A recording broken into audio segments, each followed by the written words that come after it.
राजा और तोता की कहानी। यदि आप मेरी चैनल में नए हो तो मेरी चैनल को सब्सक्राइब करें, शेयर करें और लाइक करें। धन्यवाद। एक समय की बात है, किसी एक राज्य में हरिशंकर नाम का राजा राज करता था। उस राजा के 3 बेटे थे।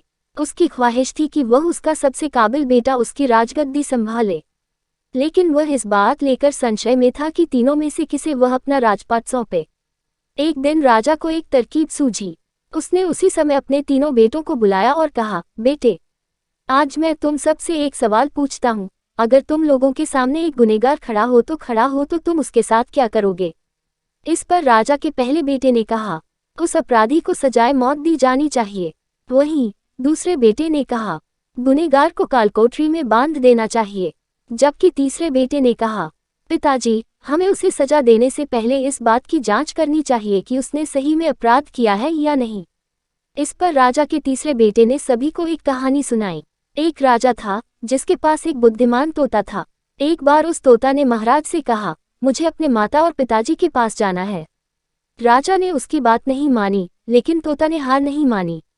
वह लगातार महाराज से जिद करने लगा कि मुझे माता पिता के पास जाने दें। अंत में राजा ने तोता की बात मान ली और कहा, ठीक है, तुम अपने माता पिता से मिलकर आओ, लेकिन वहां ज्यादा दिन नहीं रुकना। राजा ने तोता को केवल 5 दिन की अनुमति दी और कहा, तुम 5 दिन में अपने परिवार वालों से मिलकर लौट आना।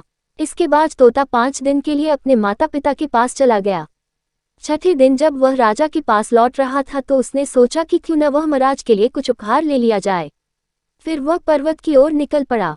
दरअसल वह महाराज के लिए अमृत फल लेना चाहता था। वहां पहुंचते पहुंचते रात हो गई। तोता ने पर्वत पर पहुंचकर फल तो ले लिया, लेकिन रात हो जाने के कारण वह आगे नहीं बढ़ा और वहीं रुक गया। उस रात जब तोता सो रहा था तभी एक सांप वहां आया और उसने राजा के लिए गए अमृत फल को खाने लगा। सांप ने फल को खाया, इस कारण उस फल में जहर फैल गया था। हालांकि तोते को इस बात की भनक तक नहीं थी। अगली सुबह जब वह जगा तो फल लेकर महल की ओर चल पड़ा। जब वह महल पहुंचा तो खुशी खुशी सीधे राजा के पास गया और कहा, महाराज, मैं आपके लिए यह अमृत फल लेकर आया हूँ। आप इसे खाएंगे तो सदा के लिए अमर हो जाएंगे। ये सुनकर राजा काफी प्रसन्न हुए। उन्होंने तुरंत उस अमृत फल को खाने के लिए मांगा।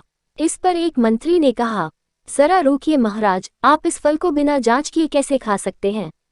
एक बार यह देख तो लीजिए कि तोता द्वारा लाया गया यह अमृत फल सही है या नहीं। राजा उस मंत्री की बात से सहमत हुआ और कहा कि तुरंत इस फल को एक कुत्ते को खिलाया जाए।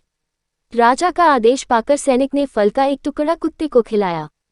फल खाते ही कुत्ते की मौत हो गई। ये देख राजा गुस्से से आग बबूला हो गया।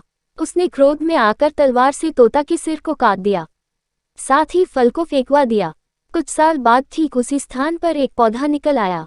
ये देख राजा को लगा कि यह उसी जहरीले फल का पौधा है। उसने सभी को आदेश दिया कि उस पेड़ का फल कोई नहीं खाएगा। कुछ दिन बाद एक वृद्ध व्यक्ति उस पेड़ के नीचे आराम करने के लिए रुका। उसे भूख भी काफी जोर से लगी थी। उसने उसी पेड़ से फल तोड़ा और खाने लगा। फल खाने के बाद वह बूढ़ा व्यक्ति एकदम से जवान हो गया। राज ने जब ये देखा तो वह आश्चर्यचकित रह गया। उसे समझ आ गया कि वह फल जहरीला नहीं था। उससे बहुत बड़ी गलती हो गई। उसने बिना सच्चाई जाने तोता को मार दिया। इसे लेकर उसे काफी पछतावा भी हुआ। इसके लिए वह मन ही मन खुद को कोसने लगा।